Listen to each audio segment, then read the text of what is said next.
Olá, vamos para mais um bloco falando sobre o direito previdenciário, ainda estou falando da origem dele. Agora a gente vai falar um pouquinho de algumas leis, de algumas mudanças efetivas no direito brasileiro, no direito previdenciário brasileiro. Vamos logo para a tela, porque esse dá para a gente avançar um pouquinho mais, porque são questões bem pontuais. Olha só.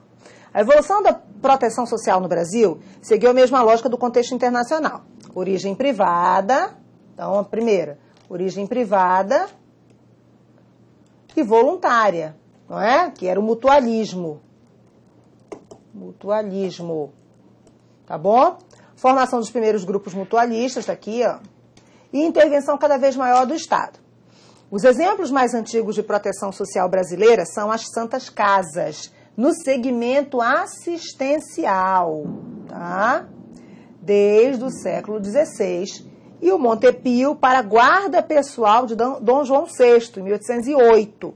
Ainda nessa época foram criados o plano de benefício dos órfãos e viúvas dos oficiais da Marinha, certo?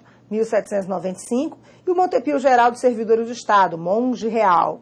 Então, olha só, as Santas Casas de Misericórdia, que a gente vê até hoje elas estão, muitas delas, bem sucateadas, não é? Na verdade, o sucateamento delas é natural por um momento em que elas não têm mais aquela função principal. Porque aconteceu o seguinte com as Santas Casas. Quando elas surgiram como forma de caridade. E aí o Estado fez o seguinte, tem lá umas irmãzinhas, certo? Com todo respeito às freiras, né? Enfim, mas tem lá umas irmãzinhas ou tem lá uns padres. Geralmente essas Santas Casas na origem, elas eram administradas pela igreja, né? Tem lá aqueles religiosos que estão cuidando dos pobres, inclusive com atendimento à saúde. Então, eu, Estado, estou preocupado com esses pobres na rua, vivendo em mendicância. Eu estou falando isso, mas não me interprete mal, tá? Eu estou colocando aqui como se fosse o Estado pensando, tá? Então, o que eu vou fazer, eu, Estado? Vou mandar um dinheiro para essa Santa Casa de Misericórdia para ela melhorar um pouquinho, porque aí eu me despreocupo com esses, abre aspas, fecha aspas, entre aspas, indigentes. Não é problema meu esses pobres que estão aí, esses desvalidos que estão aí. Fico tudo lá para a Santa Casa, entendeu? Era essa a ideia.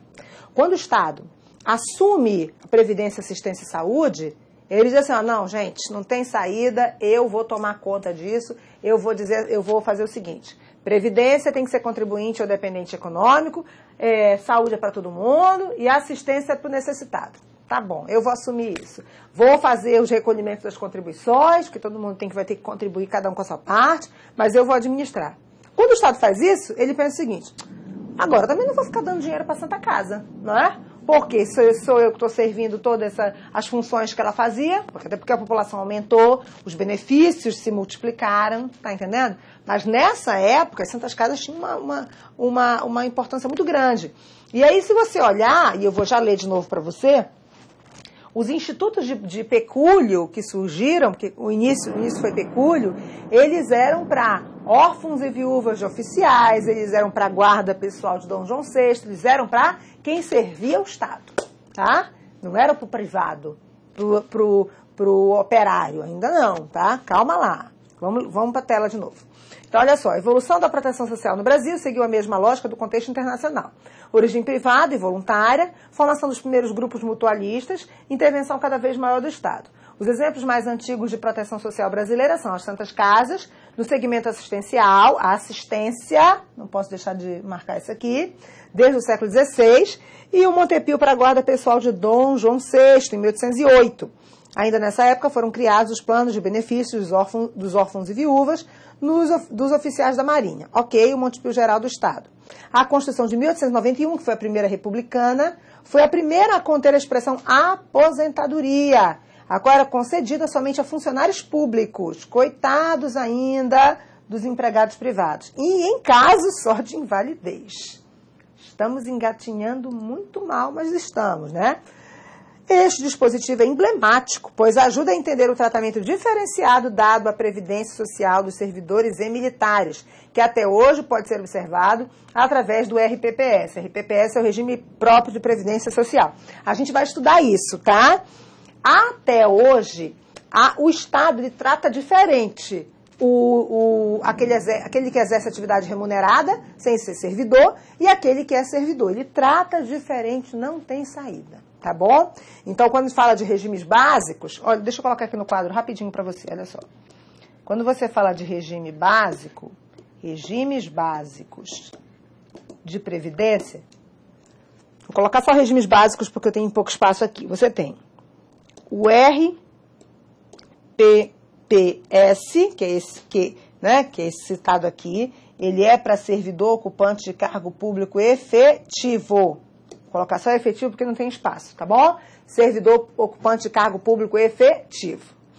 E você tem o seguinte, olha só que interessante. Deixa que vai ter um bloco, deixa minha canetinha aqui para poder falar com os braços, né? Com as mãos. Eu tenho um bloco com você que eu vou explicar isso no detalhe, mas só para você entender. Regime básico de previdência social. Quem pode ter um regime básico de previdência social? Quem pode ou quem deve, não é? Todo aquele que exerce atividade remunerada tem que pertencer a um regime básico de previdência social. Repito, todo aquele que exerce atividade remunerada tem que pertencer a um regime básico de previdência social. Como assim, Karina? Quer dizer que eu sou camelô e eu tenho que pertencer ao regime de previdência social? Sim. Você não exerce atividade remunerada ou você abre sua banca de camelô todo dia e você fica doando as coisas da banca de camelô? Você doa? Não, não é? Você vende. Então você exerce atividade remunerada. Ah, não, Karina, mas eu vendo artesanato. Eu faço artesanato e vendo artesanato. Então eu não exerço uma atividade regulamentada, blá, blá, blá. Quero saber. Previdência não quer saber, o Estado não quer saber. Você exerce uma atividade remunerada? Exerce. Então você pertence a um regime básico de previdência. Ah, não, Karina, peraí que eu sou taxista. A atividade remunerada. Ah, não, eu sou flanelinha. Eu não sei como é que é na sua cidade, né? Mas em muitos estados brasileiros, em muitas cidades, é o flanelinha, aquele guardador de carro, né? Aquele guardador de rua, né? Nem aquele de estacionamento ou aquele que tem a vaga certa, né? Da prefeitura, não. Flanelinha, né? Eu digo que ele ganha dinheiro na coação, que você fica com medo dele arranhar seu carro e você paga, né? Ele não exerce atividade remunerada? Ou ele finge que guarda o seu carro de graça, né? Porque ele meio que finge, né? Então, ele exerce uma atividade remunerada, tem que pertencer a um regime básico de previdência. Tá entendendo? Então, todo mundo que exerce atividade remunerada obrigatoriamente pertence a um regime básico de previdência. Ok. Se essa pessoa exerce atividade remunerada ocupando um cargo público, mas não basta ser qualquer cargo público, tem que ser um cargo público efetivo. Você que está aí do outro lado da tela, querendo aprender o direito previdenciário, estando aqui com a gente, trabalhando o direito previdenciário, treinando questões de direito previdenciário. Você que está fazendo isso para passar no concurso público para técnico do Seguro Social ou analista do Seguro Social do INSS, sabe o que você quer ser? Um servidor público ocupante de cargo público efetivo, que é aquele que entra via concurso público e após 3 anos de exercício efetivo adquire a estabilidade, tá bom? Esse servidor ocupante de cargo público efetivo, ele vai pertencer ao regime próprio de previdência. Na tela, regime próprio de previdência, deixa eu marcar de vermelhinho aqui, é esse aqui, tá bom? RPPS. Agora, além desse regime próprio de previdência social, existe o regime geral de previdência social. Quem é que pertence ao regime geral de previdência social? Sabe quem? Todos os outros que exercem atividade remunerada. Todos os outros que exercem atividade remunerada. Esses que eu falei para você. O camelô, a diarista, o taxista, o bancário, o banqueiro, o fazendeiro, o guardador de carro, flanelinha, não é? Todo mundo que exerce atividade remunerada e que não é servidor sobra para o regime geral de previdência. Isso, inclusive, os comissionados, os servidores ocupantes de cargo público eletivo, porque essa lenda urbana de que senador exerce 2 mandatos e se aposenta, isso é lenda urbana, tá, meu amigo? Isso já existiu antes da Constituição de 88. A Constituição de 88 proibiu o tempo para aposentadoria, não é? Fictício, porque tem que ter o tempo de contribuição, tá? E essa proibição de 88, ela só foi se concretizar em 97, é verdade. 97, quando se extinguiu o Instituto de Previdência dos parlamentares, né, dos congressistas. Mas 97 já passou. Então vamos deixar de ficar repetindo histórias que não existem mais. o senador, vamos pensar, sei lá, um senador aí famoso, senador Romário, tá? O senador Romário é senador pelo Rio de Janeiro, né? E aí, ele era deputado federal, agora é senador.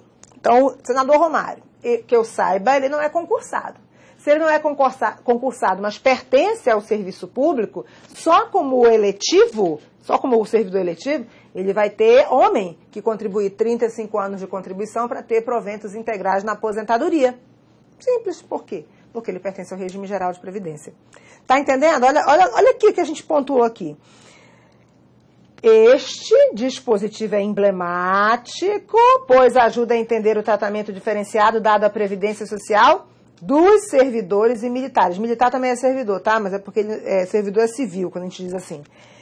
Que até hoje pode ser observado através do regime próprio de Previdência. Aqui a gente tem uma valorização diferenciada para o RPPS.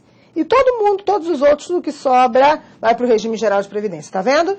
Então, a gente sabe disso, mas deixa aqui lá na frente, um bloco lá na frente eu vou desenvolver melhor, porque não é só isso aqui não, tá? Eu vou desenvolver melhor, só quero deixar claro isso para você. Vamos continuar aqui na tela? O Decreto Legislativo 3.724, criou o seguro de acidente de trabalho, no qual cabia ao empregador, olha só que bonito, cabia a quem? Ao Estado? Não, ao empregador custear indenização para os seus empregados em caso de acidente. Muito bonito, né? O Estado não fiscaliza direito nem hoje, porque não tem condições, recursos humanos, recursos materiais, quer ver nessa época, tá? Era por conta do empregador. O Estado não assumiu essa obrigação, colocou nas costas do empregador, que não deixa de ser responsabilidade dele mesmo, mas, olha só, quem sofria? O trabalhador, né? Vamos seguir. Contudo, continuando aqui, o Decreto 3.724 criou o seguro de acidente de trabalho, no qual cabia ao empregador custear a indenização para os seus empregados em caso de acidente. Contudo, nesse momento, o seguro ainda era precário, pois não assegurava o pagamento de benefícios mensais, mas tão somente o valor único de indenização, que era o pecúlio, que variava de acordo com a gravidade do resultado do acidente. Ora, a indenização, o benefício mensal, só um instantinho.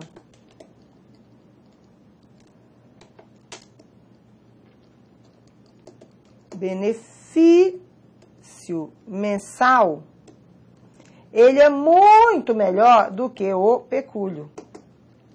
Sabe por quê? Porque o pecúlio você recebe hoje, aí você gasta tudo hoje, amanhã você fica na miséria. Infelizmente. O benefício mensal não, você vai receber todo mês, atualiza, certo? Enfim. É módico, Karine, no valor do benefício, mas não vai faltar, entendeu? Continuando aqui a leitura. Contudo, nesse momento o seguro ainda era precário, né? Pois não assegurado o pagamento de benefícios mensais, mas tão somente o valor único de indenização, o pecúlio, que variava de acordo com a gravidade do resultado do acidente. Ainda sob a vigência da Constituição de 1891, a primeira republicana, foi editado o decreto legislativo importantíssimo, gente, 4.682, de 24 de 1 de 1923, conhecido como Lei Eloy Chaves. Essa lei, que ficou conhecida como o Marco Inicial da Previdência Brasileira, determinou a criação de caixas de aposentadoria. E pensões para quem? Para os ferroviários, por empresa. Olha só a história. Era por empresa. Então, tem 20 empresas de ferrovias, 20 pecúlios, né? A Lei Eloy Chaves previa a aposentadoria por invalidez e a ordinária, a aposentadoria comum, né? Além de pensão para os dependentes e indenização em caso de acidentes, tá? O decreto 3424 criou o seguro de acidente de trabalho, tá? Eu estou só repetindo aqui. No qual cabia ao empregador custear as indenizações pelos seus empregados em caso de acidente. Beleza, estou só repetindo. Contudo, nesse momento, o seguro ainda era precário, por não assegurava o pagamento dos benefícios mensais, mas tão somente o único valor. Ainda sobre a vigência, o que eu quero acrescentar para você aqui? Não, aqui a gente já tinha comentado, né? Era bem aqui no final. A intervenção estatal na Previdência somente tomou lugar com o advento dos institutos de Previdência. Aqui eu repeti o texto, mas tem uma observação aqui no final, né? Contudo, estou grifando aqui o que é novidade, que eu acabei repetindo o texto. Assim como no seguro de acidente, a responsabilidade pela manutenção e administração do sistema era dos empregadores. Isso não era bom. A intervenção estatal na Previdência Social somente tomou lugar com o advento dos institutos de aposentadoria e pensões. Isso aqui é texto novo, tá? Que eu acabei repetindo aqui sem querer. Então, só vamos ter o Estado tomando para ser obrigação quando a gente tem criação dos institutos de pensão. E quando eu falo de institutos de previdência e pensão, vê se você lembra, não sei qual a sua idade, eu lembro. INAMPS, INPS. Lembrou? Não lembrou? Tem gente aí que do outro lado da tela que lembra. INAMPS e INPS. Eu lembro. Então talvez você lembre também, não sei a sua idade, tá? Então, só quando se cria os institutos de previdência e pensão é que o Estado toma para si a obrigação. Estamos bem perto nessa evolução do INAMPS, do INPS, que depois de que esses institutos de previdência foram unificados e foi criado um único, certo? O Instituto Nacional de Seguridade Social. Então, eu vou te convidar para clicar no próximo vídeo, porque já estou fechando esse raciocínio das origens, porque a gente já está chegando na atualidade. Clica logo aí no outro vídeo que eu já estou te esperando.